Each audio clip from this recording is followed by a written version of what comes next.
Hey guys, welcome back to my channel. I have some serious cleaning motivation for you in this video. As you can tell, my apartment is an extreme mess.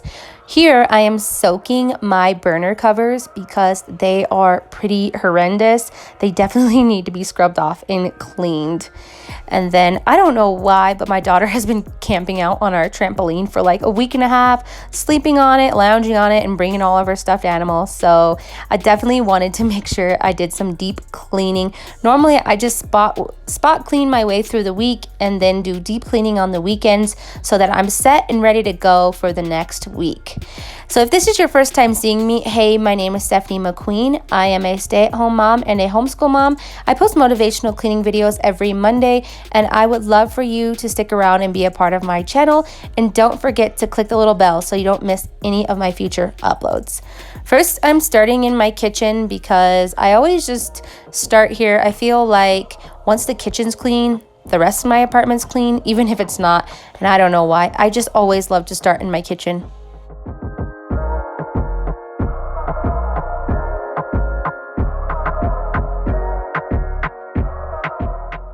Also, I wanted to mention that I am okay with this mess in my apartment right now. Of course, I do love cleaning and I love a clean home, but I am also human and I cannot clean 24/7 and keep it perfect. That is just not possible for me right now. So I'm okay with just sometimes taking time to relax and spend time with my family and not worrying about a perfectly clean home.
I wasn't able to get them perfectly clean, but they look way better than they did before.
Does anybody else love this? I always have to make the faucet as shiny as I possibly can, and vinegar really helps get rid of like little scuff marks and everything on it and polishes it so well.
I wanted to shampoo my rug because even though you can't see it, there's definitely been some drinks that have been spilt on this rug, so I definitely want to make sure that I got it clean.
I decided to move the picture from the living room into our bedroom just because I feel like it matches better, but the camera actually fell during the time that I was trying to hang it up.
Alright, that is all that I have for you guys in this video. I hope that you enjoyed it, and I will see you in the next one. Bye!